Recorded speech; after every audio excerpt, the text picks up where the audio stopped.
FaderCast.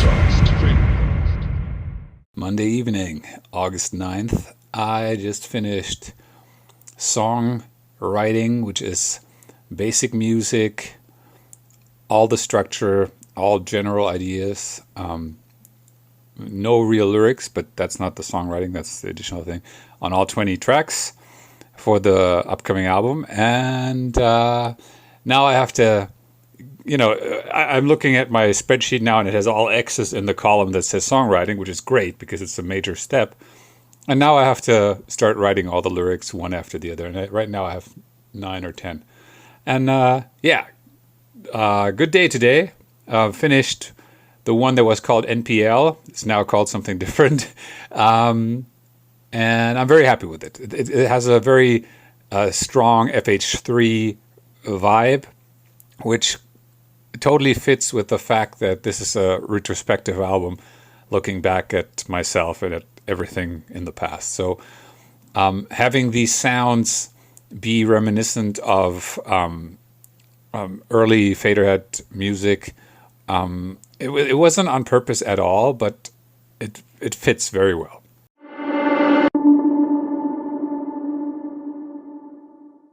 Tuesday, 7 o'clock. I just wanted to mention, I am a customer of ING DiBa Bank, and a lot of people are customers there, so that's why I mention this now. Their banking app has a feature where you can set the app to round up your payments. That means, in my case, I set it to €5. So if I buy something for €3, the app will obviously pay the €3 to the shop where I buy it, and then it will round it up to €5, and it will send €2 to another bank account that I have. I have more with one bank account with ING, and this works for any amount of money. So if I buy something for €47, it'll send €3 to my bank account because it will round up to 50. And if I buy something for €9.50, it'll send 50 cents to my other bank account. And I just set this up for fun a month ago, and then I completely forgot about it. And it turns out I sent myself €142 this last month without even noticing. And I really like these little things. I mean, if I run this for a year, I can at least pay my flight to vacation for money that I didn't notice was gone. I mean, obviously, it really depends on your financials, but you could, if you make less money, you can set it to, round up to €2 or something. If you make a lot more money, you can round up bigger. But yeah, if you are one of their customers, check out the app function, and I really like that. I really like having $150 to either save or, spend on going to the restaurant or something like that. Just a heads up, because, for instance, Spencer, he knew about this feature, but he always forgot to set it up. And so I told him yesterday, and he was like, hey, I always wanted to do that. So just a heads up, maybe this is interesting for you. FaderCast. Wednesday morning, 11 o'clock. I just finished another song that had the demo title, That Nasty Smile. It had there was a basic idea, and it was fleshed out for 4 minutes over and over and over, which was a bit boring. So I wrote the whole song and structured it properly, and also wrote lyrics, which I really like. There's a very strong movie reference in that one, and I'm very happy with that. Very catchy, but very heavy at the same time. So another cross in my little spreadsheet. So it's going well. I was doing this in the morning because the plumber came, because I had some leakage in the bathroom. And it was funny, yesterday Danny Delta Mode was here and we were recording a podcast. And before we recorded, he went to the bathroom just to take a pee. And while he was sitting there, he said, "Is this normal that there's water coming out of your little, I don't know what you call it, like a valve, something on the side of the sink?" And I just looked and I was like, "No, that's not normal." So luckily my landlord, he's really quick. So yesterday already the guy came and looked at it, and this morning he came again and fixed everything. So yeah, while he was doing that, I wrote a track, and it was interesting because the song was very heavy, and he was, I don't know, he was probably not that much older than me, but he looked a lot older. So let's say he was maybe 48 or something. And this was not his kind of music, but he was interested in it, so that was fun. He didn't understand a word of what I was singing there. Anyway, this is a good morning, and I'm gonna go to the gym now.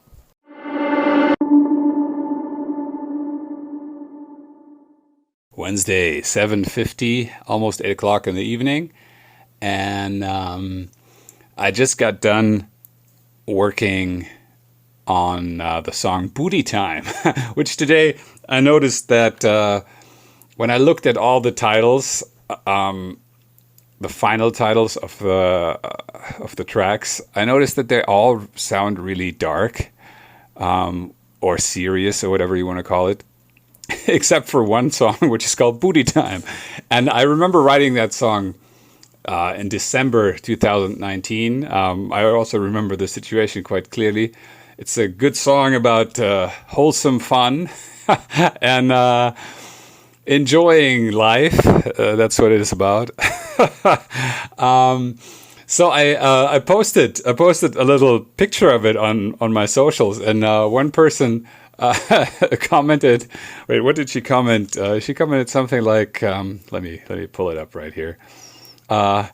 You might want to add, with age-appropriate consenting adults," or something, which I absolutely do not want to add. And this, I posted about that in an Instagram story, and then Matteo from Hell Boulevard, my friend, he said, "I really want to know what Tanzvortreife would be like if it was, rewritten to sound very woke and inclusive and everything."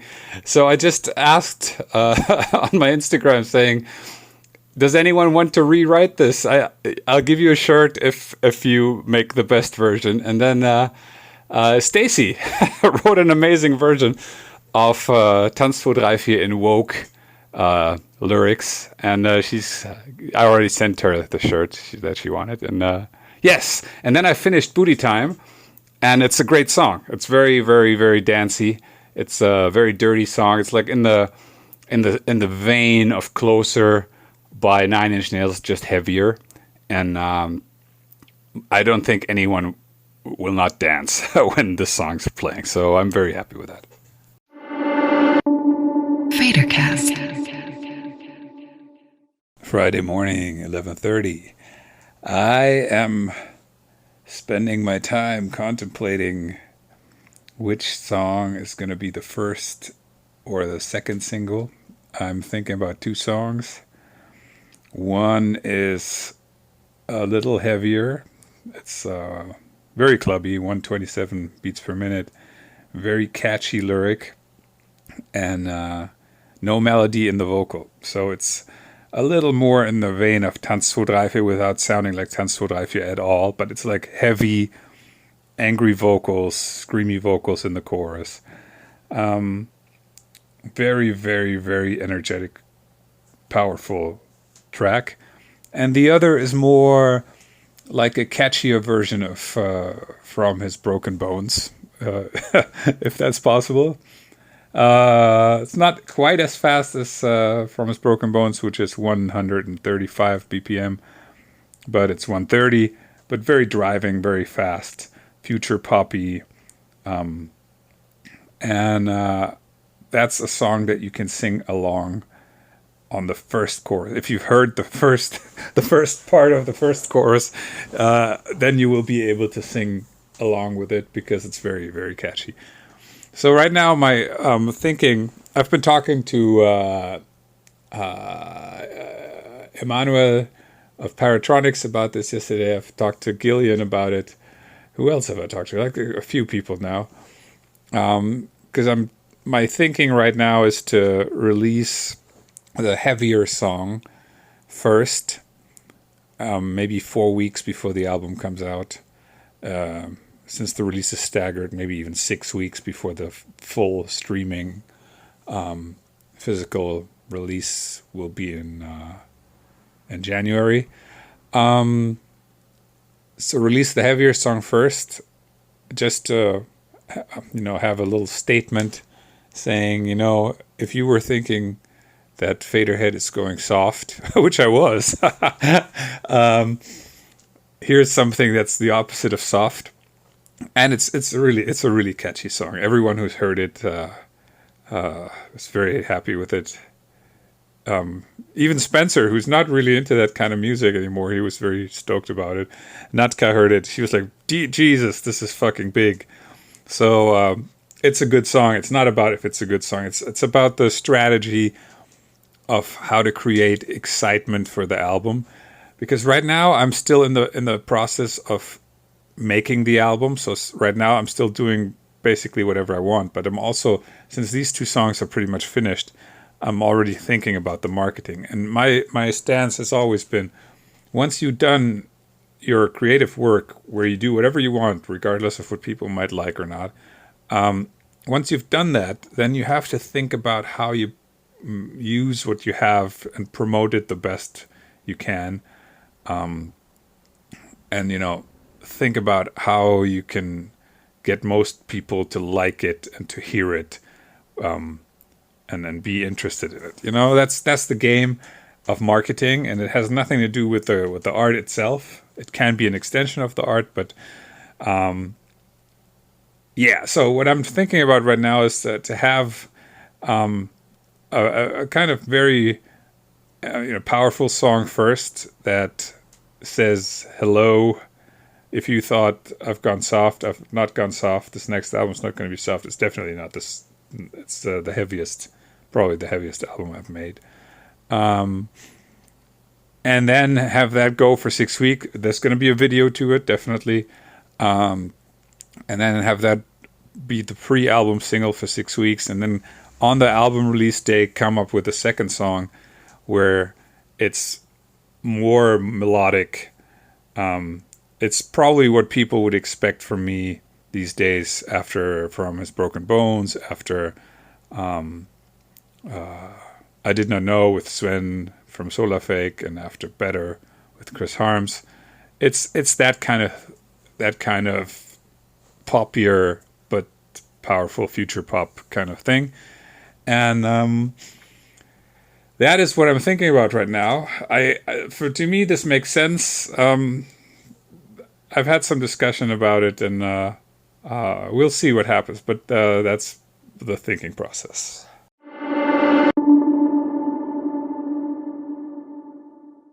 Friday, 2:00. I just spent the last 2 hours trying to write the lyrics. Well, I wrote the lyrics, actually good lyrics, for a song that has the demo title, The Hurt Omat is Out of Order, which I always really liked when listening to the fake lyric demo, but I was also aware that stylistically it's a bit weird. It's hard to describe the song. It really is.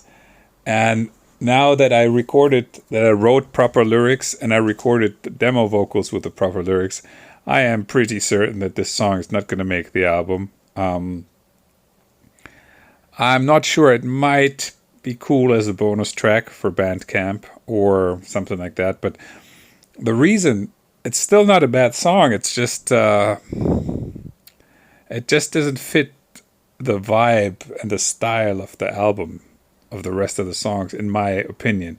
And there are songs like Booty Time where Gillian is vehemently saying this song isn't good, it doesn't sound goth enough or whatever, and he's true, like he's correct on that, but I still like it because it sounds very dirty and very dancey and it's a very Faderhead song, and it breaks up the album in a way that there's enough variation.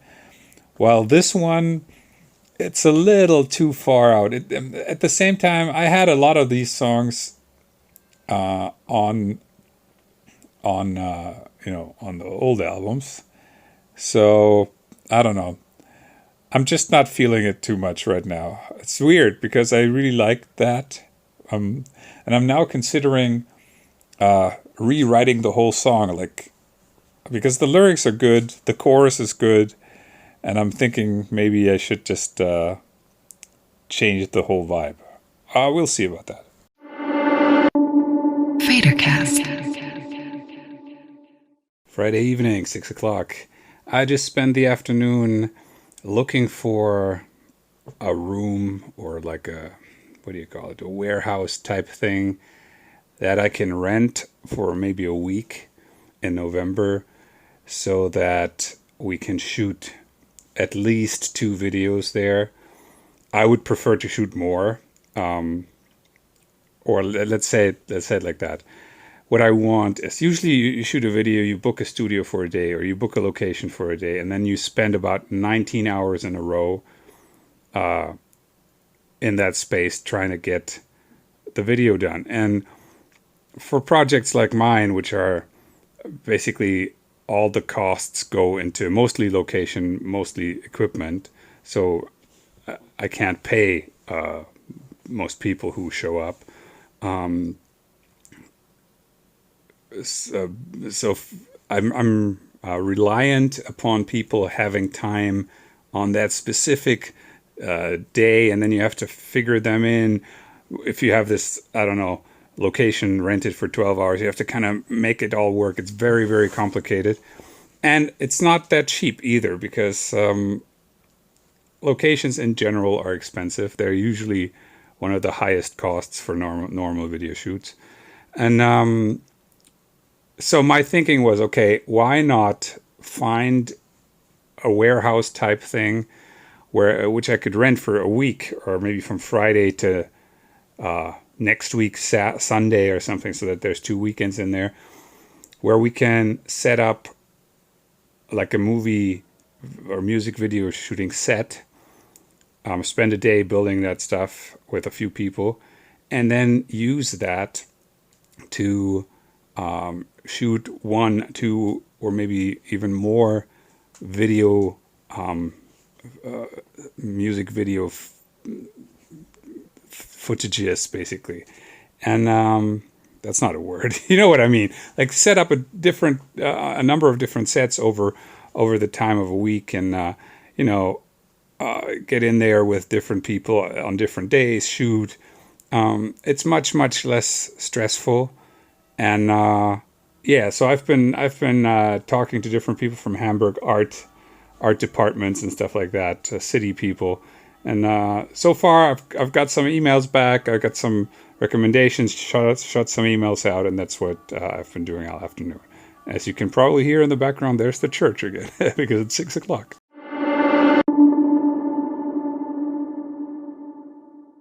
Thank you for listening to this episode of FaderCast. If you have any questions or suggestions, please email me at contact@faderhead.com, or you can find me on Instagram at Faderhead_official, and everywhere else just under Faderhead. Please be a friend and tell a friend about this podcast, and hopefully until next time. FaderCast.